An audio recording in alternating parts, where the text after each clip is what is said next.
Brasil Cidadão. Sempre trazendo notícias da atualidade, do Brasil e do mundo. Olá, bom dia.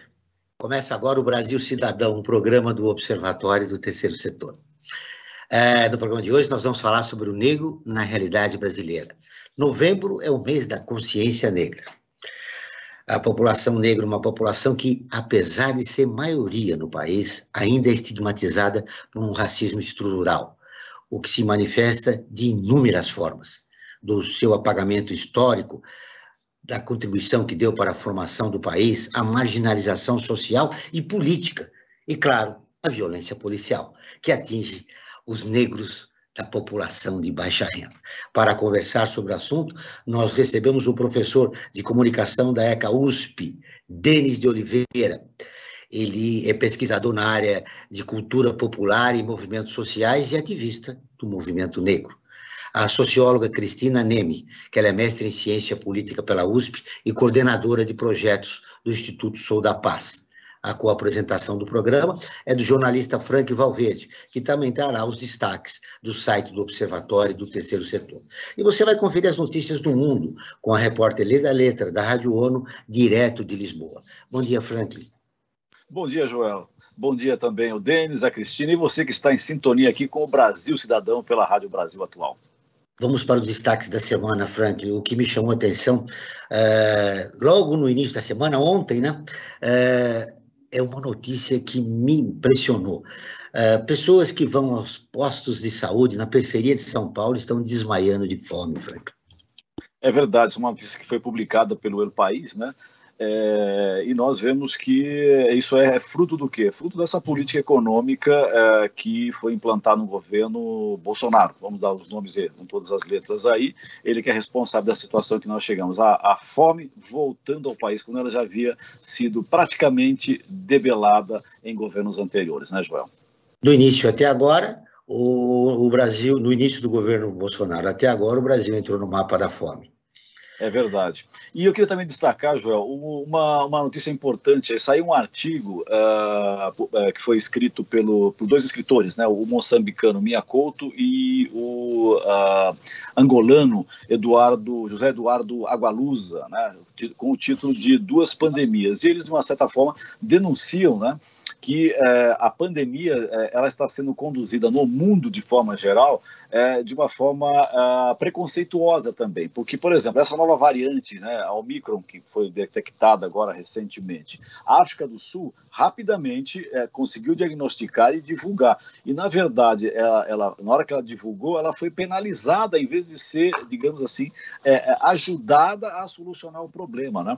O que fizeram os países europeus? Rapidamente fecharam as fronteiras com os países do sul do continente africano, né? Angola, Moçambique, África do Sul, Namíbia, enfim. Então isso mostra o quê? Que os grandes países, né, querem se proteger e não têm a mínima consciência de tentar encontrar uma solução para todos e para todas, né? Porque nós só vamos sair dessa pandemia quando o mundo estiver vacinado, e não só os países de primeiro mundo. Que, aliás, muita gente lá se recusa a tomar a vacina, Joel. Se preocuparem em fechar as fronteiras, mas não olharam para os dados. 3 em cada 100 pessoas no mundo foram vacinadas. Índice muito pouco, e claro, a variante vai aparecer, várias variantes irão aparecer, enquanto essa população não for vacinada. Deixa eu começar cumprimentando nossos convidados. Bom dia, Denis, seja muito bem-vindo ao nosso programa. Bom dia, Joel, bom dia, Franklin, bom dia, Cristina, bom dia a todos os ouvintes aí da Rádio Brasil Atual. Bom dia, Cristina, seja muito bem-vinda ao nosso programa. Bom dia, obrigada pelo convite. Bom dia a todos e a todas. Para constatar o racismo e a marginalização que a população negra sofre no Brasil, basta olhar para a história do país e os dados oficiais. Segundo o Atlas da Violência, os negros possuem 2,6 vezes mais chances de serem assassinados no Brasil. Segundo o Instituto de Pesquisas Econômicas, o IPEA, a renda média dos brancos é 2 vezes maior do que a dos negros. E, de acordo ainda com o Anuário Brasileiro de Segurança Pública, os negros são 66,7% da população carcerária do país. Denis, como essa realidade afeta a vida cotidiana de uma pessoa negra que mora aqui no nosso país?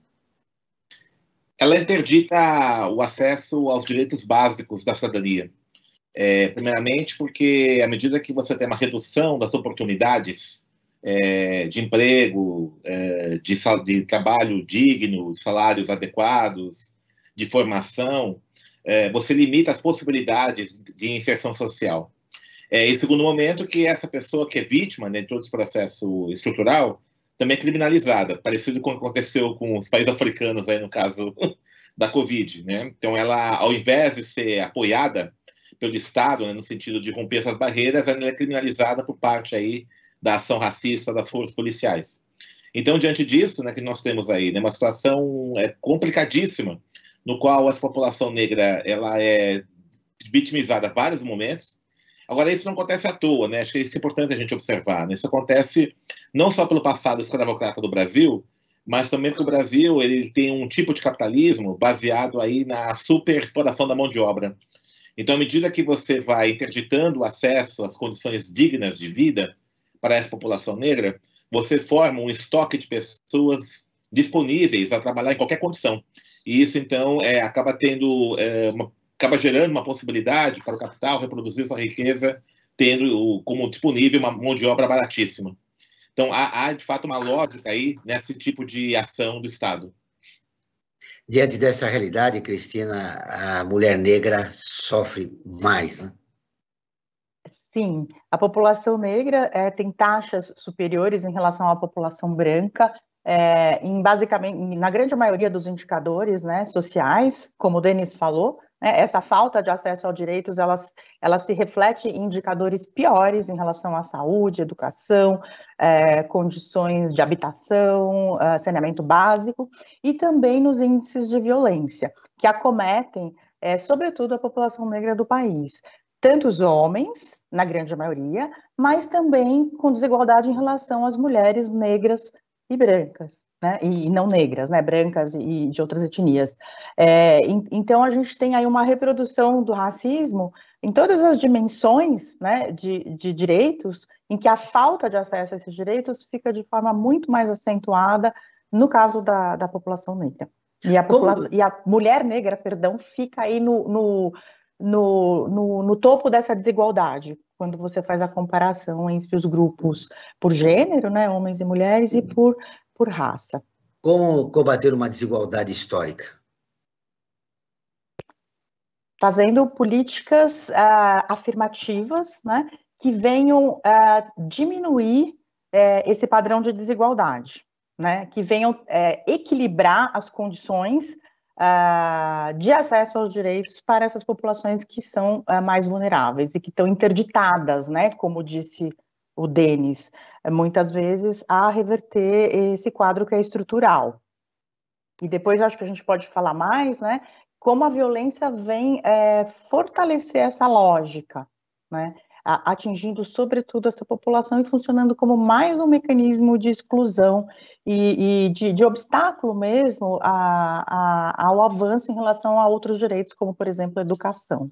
Denis, eu quero te ouvir. Como é que combateu uma discriminação histórica? Você está numa universidade que resistiu, por exemplo, o sistema de cotas. Exatamente, foi a última a adotar, né, cotas raciais, sociais. Ainda alguns problemas, inclusive, no sistema de cotas que estamos discutindo, e foi muito em função da pressão do movimento negro. E ainda persiste uma série de problemas na universidade, como, por exemplo, a manutenção desses alunos, a política de permanência e tudo isso. Agora, eu concordo com a Cristina, né? Se não tiver um mix de políticas públicas, horizontais e verticais, primeiramente, fortalecimento das políticas públicas universais, né? Melhorar a educação pública, a saúde, mais verbas para a educação, para assistente social, tudo isso. E, além disso, combinado com isso, políticas de ação afirmativa, né? Políticas focalizadas para a população negra. Então, tudo isso, veja, é muito interessante que ela aponta para uma reforma profunda do Estado brasileiro. Nós sempre dissemos, né, eu faço parte de uma organização chamada Rede Quilombação, que a gente fala o seguinte, que a democracia não chegou na periferia. A democracia para a periferia, ela é meramente procedimental, né, do voto, porque a gente vai observar nas periferias o que acontece. Comum você ter invasões de domicílio sem mandados judiciais, o que é algo totalmente ilegal, né? A polícia vai invade a casa sem mais nem menos. Você tem prisões ilegais, né? Prisões sem mandado, nem flagrante. Você tem execuções extrajudiciais. Então, a população da periferia vive uma situação típica de um Estado autoritário. E muitas vezes, por conta disso, a democracia soa algo muito abstrato para essa população. Então, se de fato nós queremos defender a democracia, há que se estender a democracia plena para todos, particularmente para a população da periferia, a população negra, né, que não viu ainda a cor do que é democracia. Com esse retrocesso que o país vive, a população negra é mais atingida. Com certeza, porque esse discurso autoritário é muito interessante a gente pegar o seguinte, né? A transição do regime militar para a democracia, ela foi realizada por acordos, né, em função de uma série de questões políticas aí. A gente observa que nessa transição, no final dos anos 80, não se tocou profundamente nas políticas de segurança pública. Então, o que você tem hoje nos aparatos de segurança pública é uma ideologia, é uma tecnologia ainda oriunda do período repressivo militar. Então, aquele aparato repressivo militar que combateu, né, que enfrentou né, e que matou, assassinou os opositores do regime militar, hoje ele se volta contra a periferia. Nós podemos dizer que a população negra é o novo inimigo interno desse Estado brasileiro, tá, que tem sofrendo aí todas as sortes de repressão desses aparatos. Esse é o grande problema que nós temos, né? Então, a democracia ainda é parcial no Brasil, né? Então, é necessário essa reforma profunda do Estado brasileiro para que a democracia de fato aconteça. E o que está acontecendo agora com o regime Bolsonaro, o Bolsonaro, como tem esse discurso militarista, ele intensifica ainda mais esse processo de negação da democracia para todos e de intensificação do autoritarismo, né, do discurso autoritário e violento contra as periferias. Franklin, eu estava me lembrando quando o Denis está acentuando a periferia, ou agora, recentemente, foi divulgado um mapa da desigualdade, em onde o sujeito que mora no jardim vive muito mais do que a pessoa periférica e negra que mora na nossa cidade, seja na zona sul, já no extremo sul, no extremo norte da cidade. Isso eu queria te ouvir, Cristina, quer dizer, essa diferença flagrante que existe na nossa cidade, né? São Paulo convive com essa grande contradição.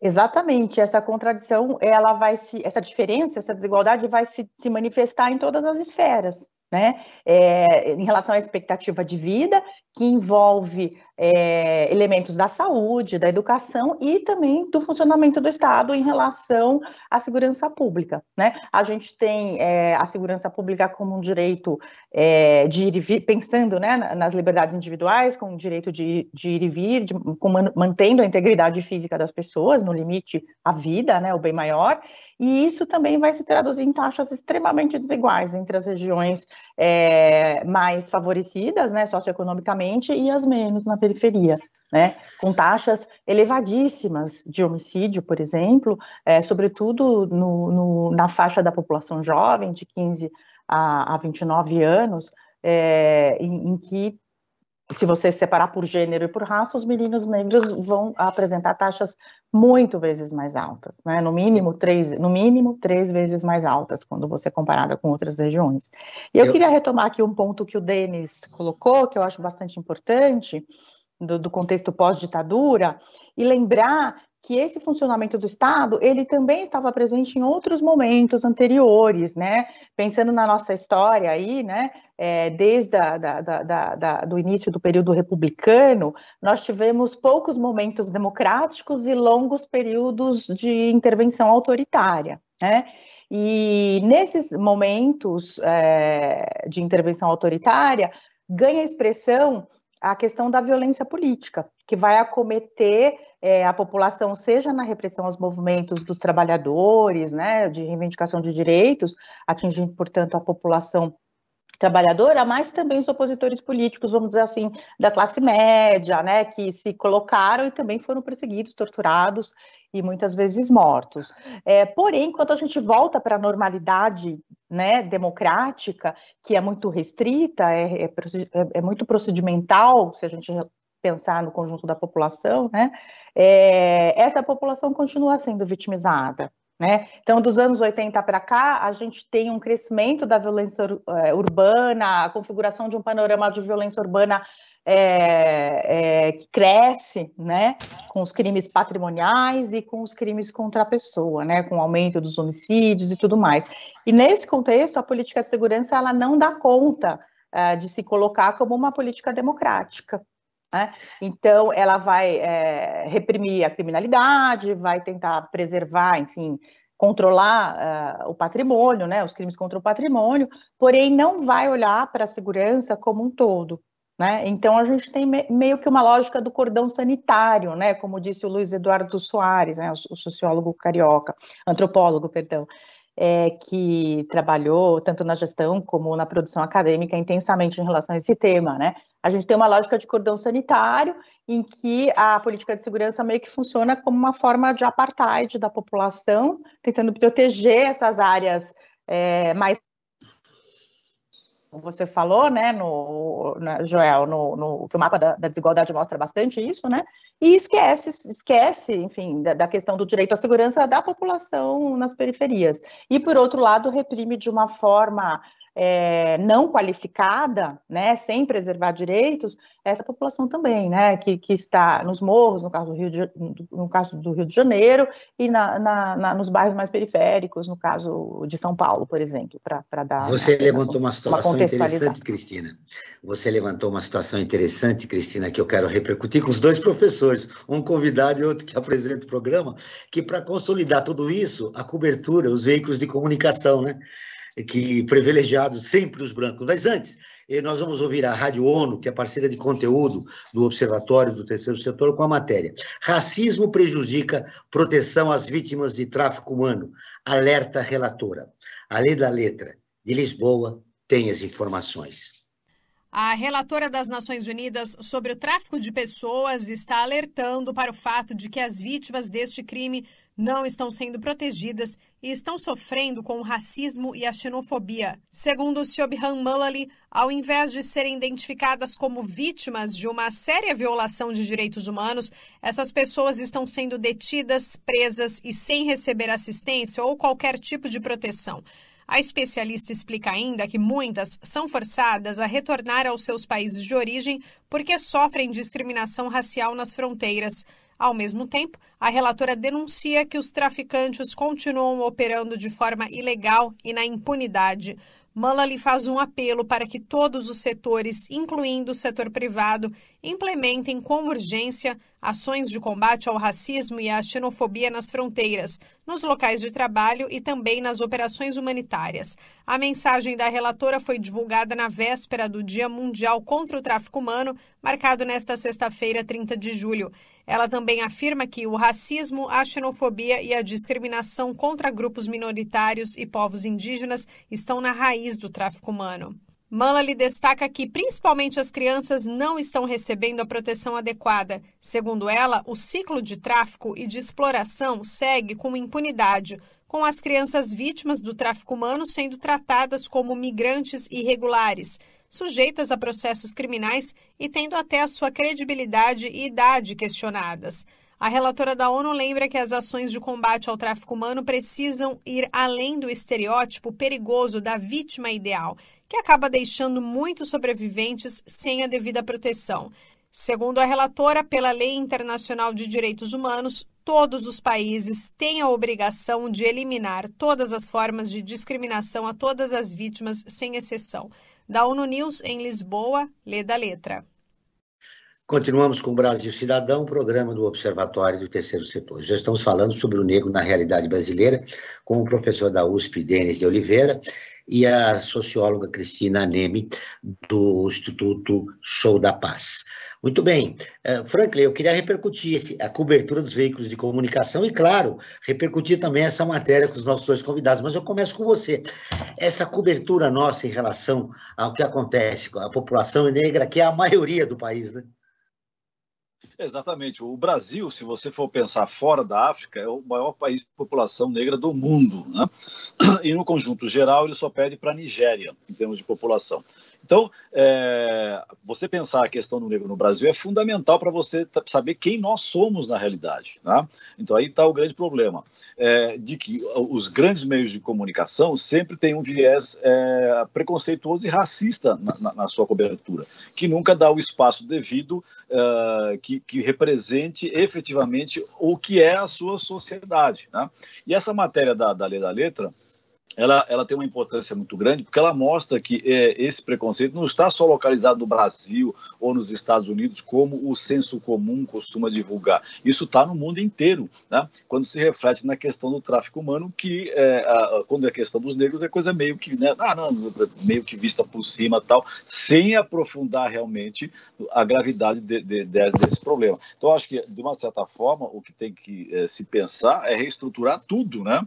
Não só a questão dos meios de comunicação passando por eles, mas a questão da própria mentalidade nas sociedades, né, que vem ainda de uma forma extremamente preconceituosa às diferenças raciais, tá?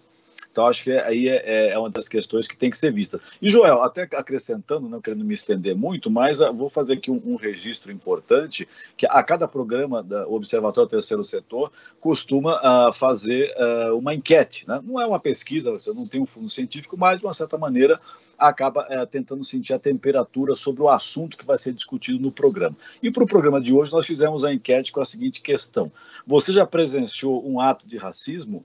E olha só o resultado, João. 90% das pessoas disseram que sim, que já presenciaram um ato de racismo. Ou seja, a maioria, pode ser esmagadora das pessoas, sabe muito bem o que é um ato de racismo, né? Porque já presenciaram uma cena, mas isso às vezes não está introjetado na forma de você combater. Você acaba vendo isso e acaba, digamos, meio que naturalizando, quando na verdade você deveria agir, né, e não aceitar os atos de racismo que acontecem na sociedade no dia a dia. Joel.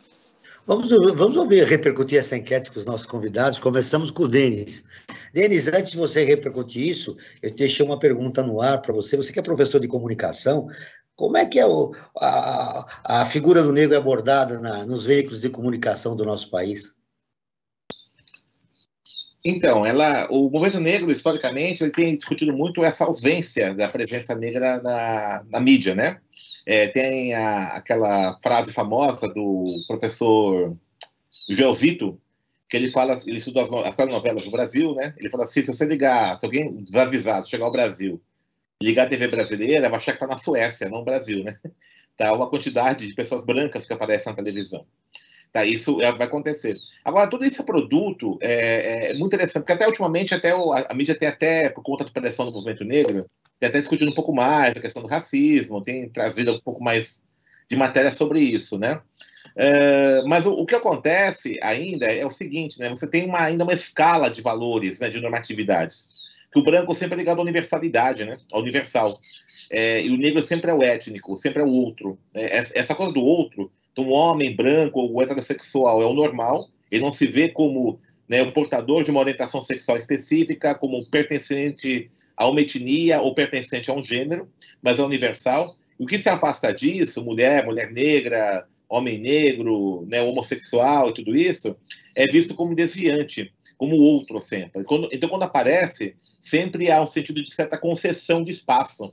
Nós estamos concedendo um espaço, permitindo um certo espaço para esse grupo que se chama, né, incorretamente de minorias, né, que na verdade não é minoria, a população negra é a maioria, e a população feminina também, essa é a maioria na população brasileira. Então isso é muito interessante, né, a ideia da minorização. Agora isso tem um sentido, né, porque à medida que você faz esse tipo de construção de imagem, você naturaliza paisagens racistas, né? Então essa enquete, 90% presenciou o ato de racismo. No Brasil, o racismo é crime inafiançável e imprescritível. Quantos estão presos, quantos são julgados? Você meio que normaliza uma prática, ainda que essa prática ela seja condenável na legislação brasileira, né? A Lei K.O. Isso é muito interessante, né? E mais do que isso ainda, mais a questão do comportamento preconceituoso, você naturaliza paisagens, né? No meu livro, Racismo Estrutural, eu falo muito isso, né? Como é que você vê o racismo? Quando você passa na porta de uma escola particular de né, cara, tal, de classe média alta, você vê crianças brancas indo para casa descansar, brincar, praticar um esporte, etc. E você anda um pouquinho mais à frente, vai ver crianças negras vendendo doce no farol. Então, quando você naturaliza paisagens como essa, você está negando uma infância digna para essa criança, porque ela não é vista como humano, né, também como um ser humano, né, e outra você normaliza, então você vai contribuindo inconscientemente, muitas vezes, para a cristalização do racismo. Daí, então, né, a gente presencia atos de racismo, a gente vê que sabe que é racismo, mas é interessante que a gente meio que normaliza, é assim mesmo, e vai por aí afora. Isso acontece. Você falou em racismo estrutural. Muitas pessoas, né, no senso comum, às vezes não tem noção do que significa esse termo, racismo estrutural. Acho que a gente, aproveitando o programa de hoje, que a gente já está debatendo o tema do racismo, se você pudesse rapidamente dizer o que significa racismo estrutural, né, que eu acho que a gente tem um trabalho até com professores, um trabalho didático, né, de explicar o que vem a ser esse termo. Então, porque são, assim, a princípio, todo racismo é estrutural, né? Mas aí são formas de compreensão do racismo. Há uma primeira compreensão do racismo como comportamental, que é o ato do preconceito, né? Então, essas 90% de pessoas que falaram que presenciaram racismo, provavelmente viram comportamentos preconceituosos, como, por exemplo, uma pessoa destratando uma outra pessoa por ser negra, seja num lugar público, num restaurante, etc. Então, essa é a forma a primeira, mais simples, de apreensão do racismo, né? Um comportamento preconceituoso, né? Agora, há uma outra dimensão do racismo, que é a compreensão institucional do racismo. E essa discussão é muito interessante, que ela cresceu muito após aí a adoção das ações afirmativas no Brasil. A Lei 10.639, por exemplo, que está no obrigatório ensino história da África, cultura brasileira, né? A lei que criminaliza o racismo, tudo isso. Quando você observa, né, que você tem legislações que punem o racismo, criminalizam o racismo, ou apresentam políticas públicas de enfrentamento ao racismo, e você vê a dificuldade de aplicação dessas políticas, por exemplo, hoje menos de 30% das escolas efetivamente aplicam a lei que torna obrigatória o ensino de história da África e cultura afro-brasileira e cultura indígena nos seus currículos, né? 1/3 só das escolas. Quando você observa essa dificuldade, a resistência de gestores, a resistência, né, dos que seriam os responsáveis pela aplicação dessas políticas, isso nós chamamos de racismo institucional, né? Que as instituições não estão preparadas, não estão ganhas, né, para a aplicação das políticas de combate ao racismo. Agora, há uma outra dimensão, né, um pouco mais complexa de compreensão do racismo, que nós chamamos de racismo estrutural, que a gente trabalha da seguinte forma, né, que tudo isso acontece porque isso cria um cenário favorável à brutal exploração da mão de obra, né? Então, veja, à medida que você vai criando essa condição de subhumanidade do negro e da negra, né, por conta do racismo, né, o que vai acontecer? Você não cria uma indignação, por exemplo, de que trabalhadores negros, trabalhadoras negras, né, e o conjunto da classe trabalhadora trabalham em condições aviltantes. Você vê o caso, por exemplo, né, dos meninos que trabalham com aplicativos, né, motoboys, beach boys. As condições aviltantes são meninos negros, né, mas por serem negros, né, essa condição aviltante ela se normaliza, se naturaliza. Então você vai naturalizando paisagens como essa, naturaliza que é uma parte da população na periferia, a população negra, que a periferia ela viva nas condições subhumanas, como vive hoje, né, que a violência policial aconteça desta forma, né, ao arrepio da lei, inclusive. Então, quando você vai criando, você vai consolidando esse pensamento, essa situação de brutal desigualdade, de brutal opressão e de negação da democracia para boa parte da população, ela acaba sendo algo naturalizado, né? Essa ideia do racismo estrutural, né, que a gente tem que levar em consideração. E, inclusive, até do ponto de vista global, né? Você vai pegar o que acontece, essa questão da variante Ômicron, né, do coronavírus, né? E ontem eu estava vendo, até interessante, uma reportagem no Fantástico sobre o julgamento dos terroristas, né, que atacaram Paris, né? E é muito interessante, né? A repórter da Globo ali, tudo muito, muito assim, indignada, mostrando, olha, Paris é o berço da civilização, né? Que vai julgar de forma correta esse terrorista, mostrando assim uma superioridade da civilização francesa, tudo isso, né? Precisa mostrar isso. Agora, por exemplo, né, ninguém está defendendo o terrorismo, nada disso, né? Mas quando esse grupo terrorista, meses depois do ataque a Paris, fez um ataque semelhante na Nigéria, não houve essa indignação. A imprensa não tratou disso, né? Também matou pessoas, matou crianças, matou mulheres, né? E não saiu nenhum jornal da grande imprensa, da imprensa hegemônica, por exemplo, matéria sobre isso. né? Não se cobrou apuração disso. E tampouco, né, essa civilização francesa, que tanto ontem se ressaltou, não fala que o que ela fez no Haiti, o que ela fez na Argélia, né, e o apoio ela deu, inclusive, a opressão no Oriente Médio. Né? É verdade, principalmente na Argélia, né? Aquela colônia lá. E no Haiti também, né? Então, assim, é interessante a gente observar esse tipo de coisa, né? Que isso é o racismo estrutural. Você naturaliza situações como essa, né? Até no sentido global. E no caso do Brasil, você acaba, como o Brasil é uma parte da população negra, você acaba naturalizando esses comportamentos, né? Naturaliza, inclusive, uma política antinacional no Brasil, que o Brasil não pode ser um país soberano. Né? Você naturaliza... Deixa eu ver agora a Cristina, a respeito do racismo estrutural. Tem que repercutir com você várias coisas, né? Mas começamos pelo racismo estrutural. O Denis levantou, entre outras coisas importantes que ele disse, que a gente se referia às mulheres, aos negros, aos índios como minoria, né? Isso permaneceu durante muito tempo, né? Eu mesmo, né? Época da faculdade, olha, as minorias, as mulheres, os negros e tal, quando o negro já era uma presença numericamente significativa, né? Na sociedade brasileira. Sim, hoje nós temos, segundo... Oi, sim, posso falar? Claro, é para você mesmo, queremos ouvi-la. Hoje nós temos, segundo o IBGE, 56% da população que se declara negra, né? Então, é a maioria da população. É uma minoria no sentido de poder, né? Quando você fala da população indígena, das mulheres ou da população negra. Mas, no caso da população negra, a gente tem uma maioria numérica, né? E das mulheres também, né? Um pouquinho superior então, em relação aos homens, né? Então, a gente tem que justamente questionar esse conceito de maioria e minoria pensando em relação ao poder, né? Quem tem mais poder, quem não tem poder, e o que significa a falta, né, de poder político, enfim, de representação, de representatividade, né? Porque isso vai impactar diretamente em ter mais ou menos direitos, né? E eu queria também... enfim, são temas bastante interessantes, estou gostando aqui da aula do professor Denis, né, e da troca com vocês, com o Frank.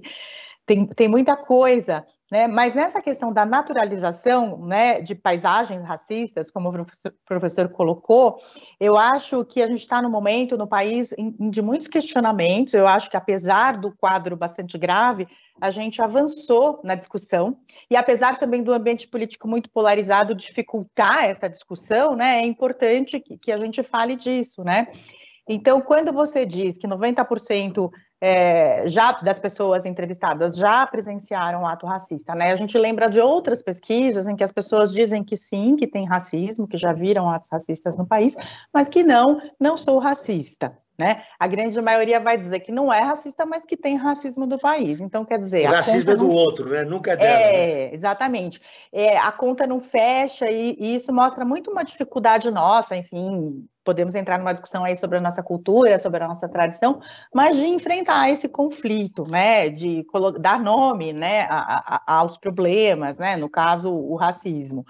E isso remete a uma discussão hoje em relação à branquitude, né, o que é estar na posição branca na nossa, enfim, ser uma pessoa branca na nossa sociedade, o que significa isso?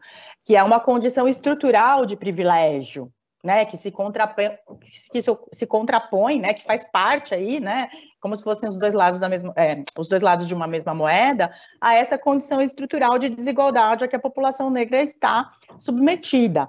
E isso muitas vezes é difícil de discutir, seja nas escolas, enfim, nas famílias, enfim, e eu acho que é importante avançar nesse diálogo, né, e entender tanto o que é o racismo estrutural como o que significa essa condição de privilégio, porque tem uma resistência muito grande, né, em enfrentar, né, em assumir, né, esse problema na nossa sociedade. E isso faz todo sentido, né, porque são poucas pessoas que estão em condição de privilégio social, né, vamos dizer assim, para simplificar, e muitas pessoas que estão submetidas a uma situação de desigualdade, de vulnerabilidade, de exposição à violência, que é muito difícil de reverter em curto prazo, e que exige políticas de fôlego, de curto, médio e longo prazo, né, e que mexam, né, em condições estruturais, né. Então, eu acho que é um desafio bastante grande avançar nesse sentido, e o diálogo, o esclarecimento, né, é fundamental, né, além das políticas, desde criminalização até de ação afirmativa que precisam sustentar essa mudança, né? Então, e eu queria lembrar, só para não perder a matéria da Leda, né, um outro exemplo bastante importante, né, que tem tudo a ver com essa análise do trabalho de tráfico humano, perdão, é a do trabalho infantil, né? Tem uma pesquisa em São Paulo que vai mostrar quem são os meninos que estão no tráfico, né, o pequeno traficante, né, como um trabalhador infantil, e o tráfico como uma das piores formas de trabalho infantil, né? Então, esse é um outro olhar, né, porque o olhar é sempre criminalizando aquele adolescente, aquele jovem que começa a traficar, né, e ele vai cair no sistema de justiça, seja na Fundação Casa, seja na prisão, e entra nessa lógica aí do encarceramento, da qual dificilmente ele sairá, né? Consegue sair, e por né? outro, exatamente, e na vitimização fatal também, muitas vezes, né, que morre cedo, precocemente. E, por outro lado, teve até uma sentença, tem um estudo sobre isso, mostrando como o tráfico como uma das piores formas de trabalho infantil, e teve uma sentença recente, eu não me recordo agora o nome da juíza, que aceita esse argumento, né, quando do julgamento de um jovem, de um adolescente, enfim, acusado de tráfico, né? Então, isso muda um pouco o olhar, a perspectiva em relação a esse problema, saindo dessa lógica aí, vamos dizer, de racismo institucional das instituições de segurança e justiça, enfim, da justiça criminal como um todo, né? Não é um problema individual de cada um, mas é um problema em que a instituição acaba reproduzindo esse racismo também no seu funcionamento, né? Então, achei interessante ouvir a do tráfico humano também. O Brasil será plenamente uma democracia quando as instituições reconhecerem, né, essas violações de direitos humanos que acontecem aqui. A tendência delas é incorporarem esse preconceito que existe na sociedade, ou a sociedade reflete o preconceito dessas instituições. Outra questão grave de violação de direitos humanos é a violência policial contra a população negra. Em maio deste ano, tivemos a chacina do Jacarezinho, no Rio de Janeiro, que resultou na morte de 28 pessoas. E agora, em novembro, uma operação policial no Complexo do Salgueiro, também no Rio de Janeiro, deixou ao menos 9 mortos. O Brasil tem uma das polícias que mais matam no mundo. Em 2020, em meio à pandemia, o país atingiu o recorde de 6.416 pessoas mortas por forças policiais, sendo que mais de 78% das vítimas eram negras. Desde 2013, esse número cresceu em 190%. Bom, a violência policial contra a população negra está aí, é um dado oficial. Aí volta uma pergunta recorrente, Denis. Como a gente constrói um novo momento para o negro na sociedade brasileira? É o que nós temos comentado aqui, né? De fato, é uma reformulação radical do Estado brasileiro. Tá, no sentido, primeiramente, né, de ser um Estado que garanta a cidadania para todos, não essa concepção restrita da cidadania. Aí, evidentemente, né, pensar a democracia na sua plenitude, não só procedimental, para toda a população. Segundo, reconheça o racismo e a necessidade de políticas específicas de combate ao racismo estrutural no Brasil. É necessário que haja esse compromisso político para isso, né? E terceiro, que se enfrente aí os que beneficiam desse racismo estrutural, que é o grande capital, que são as grandes corporações, enfim, são esses grupos aí que são beneficiados diretamente pelo fato de existir esse estoque de mão de obra disponível para trabalhar em condições aviltantes, né? Só com esse tipo de concepção que é possível enfrentar plenamente o racismo. Deixa eu fazer um convite aos nossos ouvintes para seguirem o Observatório do Terceiro Setor nas redes sociais e acompanhar informações do Brasil e do mundo sobre direitos humanos, causas sociais e projetos sociais. Os nossos programas de rádio também estão disponíveis no canal do Observatório no YouTube. Lá você também encontra entrevistas e quadros de como você sabia e você conhece, que mostram os aspectos ignorados da história e refletem sobre a sociedade brasileira. Basta buscar pelo Observatório 3 Setor em numeral. Muito bem, Frank Valverde, repetindo, para você seguir o Observatório Terceiro Setor, Observatório 3 Setor em numeral. Observatório 3 em numeral setor. Buscando ampliar as nossas discussões e propostas, nós temos uma live todas as quintas-feiras, às 17 horas. E a gente está mantendo, além da nossa equipe, uma parceria com a professora Marina Penchovanes, que é sócia do Inimigo do Mundo e idealizadora da plataforma de educação para gentileza e generosidade. O Observatório busca trazer a sociedade para discutir os problemas e as desigualdades do país dentro das nossas lives e dos nossos programas de rádio e televisão. Ô, Frank Valverde, mais informações? Sim, nós temos algumas informações, já estamos com 15 minutos de programa ainda, né, já está caminhando para o final. Programa bom é isso, a gente não percebe o tempo passar, né, nas discussões que estão sendo desenvolvidas. E eu queria aproveitar, já que você falou no site do Observatório Terceiro Setor, reforçar o convite, né, para que as pessoas, todos e todas, visitem o nosso site, observatório3setor.org.br, o 3 em numeral, e lá vai encontrar uma série de matérias, como, por exemplo, Mulheres na Ciência, os desafios e conquistas ontem e hoje. Essas são as matérias mais lidas. Outra matéria que é bastante lida, né, que acho que está vinculado ao tema do programa de hoje, é o elo entre a abolição oficial da escravidão e o racismo estrutural no Brasil. Essa matéria também é uma das matérias de mais destaque dentro do site do Observatório. E eu queria dar um destaque especial. Você sabe, Frank, nós recebemos nas nossas páginas o Cacau Moda Afro, mandou um e-mail que nos acompanha, né, no Instagram, e disse que está viciada nas nossas páginas.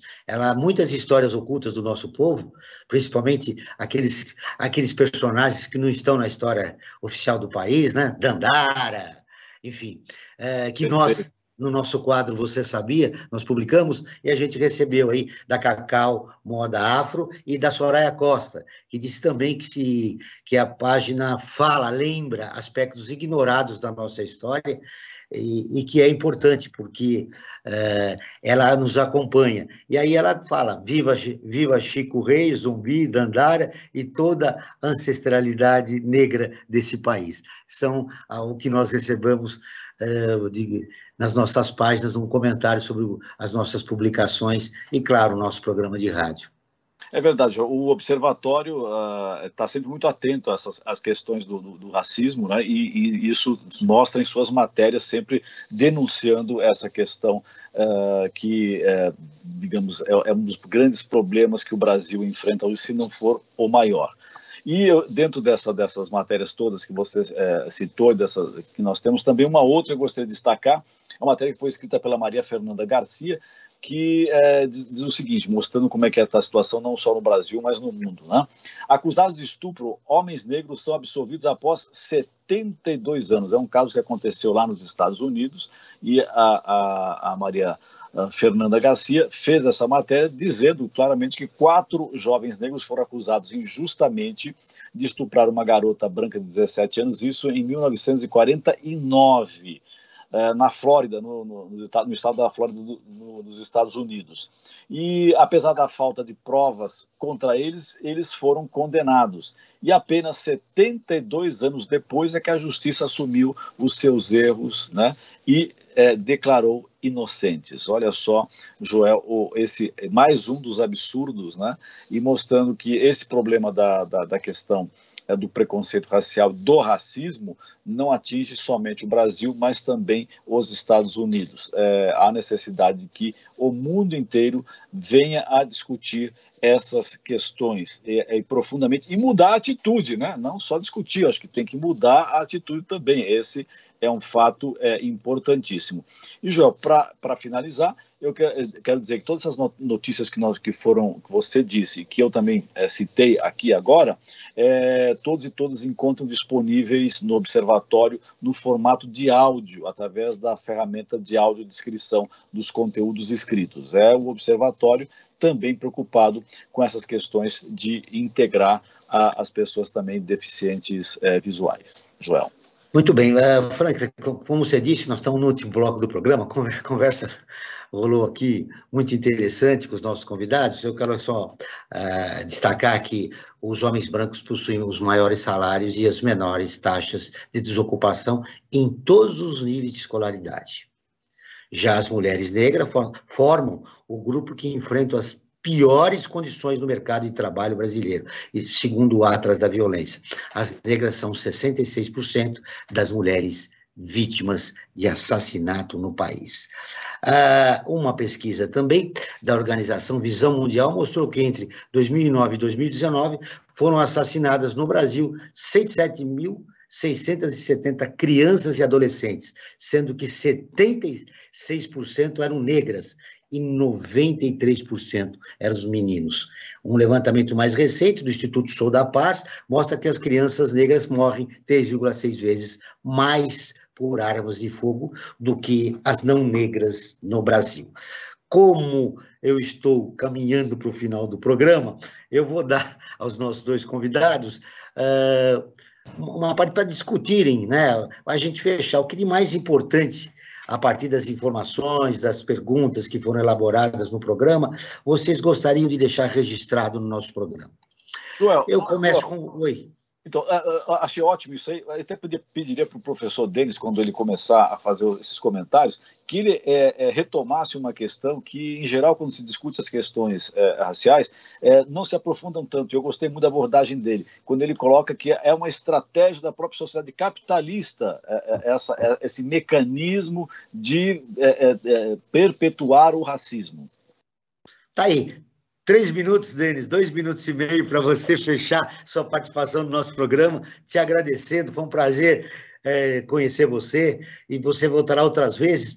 O Observatório mantém um programa na Rádio USP também, lá na sua universidade, o Olhar da Cidadania. Nós teremos prazer de receber você lá.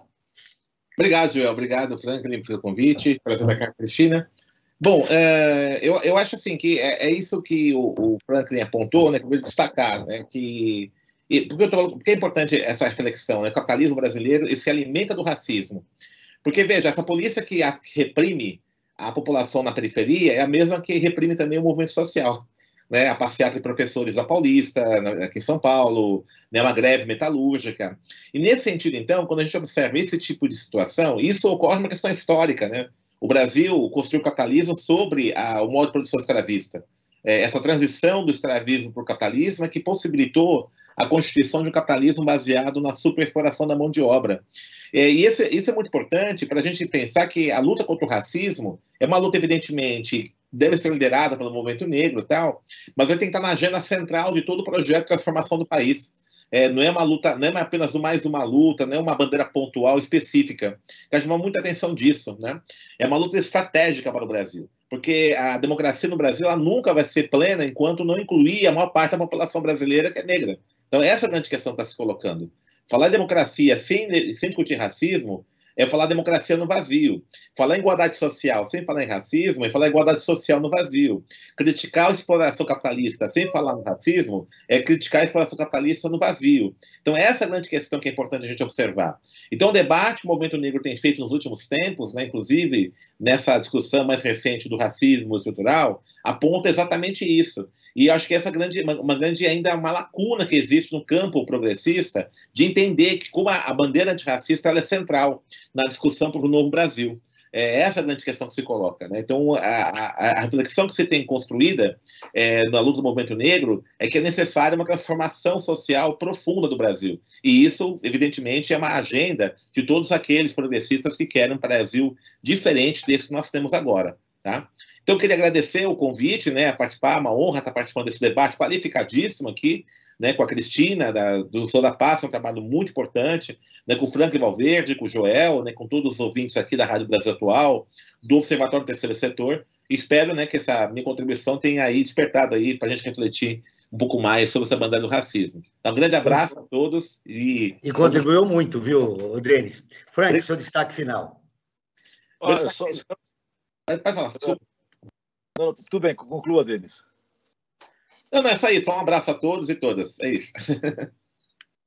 O destaque final é retomando a fala do professor Denis. Acho que a questão do racismo não é uma questão só do movimento negro, é uma questão de toda a sociedade brasileira. Eu acho que ela só será solucionada, a gente construirá uma sociedade como nós realmente progressistas queremos, a partir do momento que nós tivermos a consciência plena de que este é um país racista. Cristina, do que mais importante você gostaria de deixar registrado no nosso programa, que está terminando, que é importante os nossos ouvintes saberem a respeito do tema do Brasil cidadão de hoje, o negro e a realidade brasileira? Bom, eu acho que no sentido do que o professor Denis e o Frank colocaram, né, a gente tem que olhar esses indicadores do racismo de uma forma global, conectada, né? Então, nós temos um conjunto de vulnerabilidades que afetam principalmente a população negra, e a violência como que se fosse a ponta desse iceberg, né? A gente trabalha muito com números, divulga, faz diagnósticos, mas é importante olhar esses números da violência conectados com os outros indicadores de exclusão social, e isso tem tudo a ver com o que o professor colocou, né? A gente tem que pensar mudanças estruturais, né, para incluir a população e reconhecer, em primeiro lugar, né, essa questão que muitas vezes é silenciada, né, até pela própria lógica do sistema capitalista, né? Então é um desafio bastante grande, mas eu acho que um ponto importante é justamente olhar essa vulnerabilidade e essa vitimização gravíssima da população negra nesse conjunto aí, né, de como se fossem vulnerabilidades cada vez mais sobrepostas que vão culminar, por exemplo, na morte violenta ou na morte pela polícia, que também é violenta, né? Eu só queria trazer mais um dado aqui, né, dos nossos estudos. Esse estudo sobre violência armada vai mostrar também que 78% das vítimas são negras, né, da violência armada, e que quando a morte violenta é provocada por violência armada, né, por arma de fogo, a desigualdade ainda entre negros e não negros é maior ainda, tá? E que no caso das mortes pela polícia, em alguns casos, a gente tem cerca de 30%, 40% dos homicídios daquela cidade ou estado, por exemplo, como São Paulo e Rio de Janeiro, provocados pela polícia. Então, por exemplo, em São Paulo a gente tem uma redução importante dos homicídios em geral e um crescimento da proporção das mortes pela polícia dentro desses homicídios. E essas mortes afetam sobretudo a população negra. Né? Então, é mais um tratamento desigual, né? Que Exatamente. A polícia dá para a população branca e a população negra periférica, né? Exatamente. E como não reduz, né? Se a gente está com redução de homicídio, né, de mortes violentas, o que significa, né, aumentar a proporção das vítimas de violência policial negras nesse conjunto de violências, né? Nós estamos curtindo uma pandemia, né? Não contamos com essa nova cepa que está surgindo, mas o que você espera do nosso país no pós-pandemia, Cristina? Eu espero um país menos desigual, né? É um cenário bastante difícil, porque a pandemia vem agravar as desigualdades e vem colocar em condição de maior vulnerabilidade as pessoas que antes da pandemia já sofriam dessa desigualdade, né? Então, é uma esperança, né? Mas, enfim, que as políticas públicas e os movimentos sociais, a população, a opinião pública, sejam mobilizados no sentido de que políticas de redução das desigualdades são essenciais para que o nosso país seja um país mais justo, né? Senão, ninguém vive bem, né? Denis, numa frase... É difícil. É muito difícil, Cristina. Numa frase, Denis... O que você espera do movimento negro no pós-pandemia? Muita luta, muita capacidade de organização, né, que influencie mais ainda a agenda política brasileira. O Brasil Cidadão está terminando. Eu agradeço a presença de Denis de Oliveira, professor de comunicação da ECA USP, pesquisador na área de cultura popular e dos movimentos sociais. Ele é ativista do movimento negro. A Cristina Neme, que é socióloga, mestre em ciência política pela USP e coordenadora de projetos do Instituto Sou da Paz. Esse programa foi produzido pela equipe do Observatório do Terceiro Setor. Na próxima quinta-feira, às 9 horas, acompanhe nosso programa Brasil ODS. Na pauta do programa, água potável e saneamento. Não perca. Ficamos por aqui, sempre na luta por uma sociedade mais justa, solidária, sustentável e tolerante. Até o próximo programa. Ficamos por aqui com Brasil Cidadão, um programa do Observatório do Terceiro Setor, sempre trazendo notícias da atualidade, do Brasil e do mundo.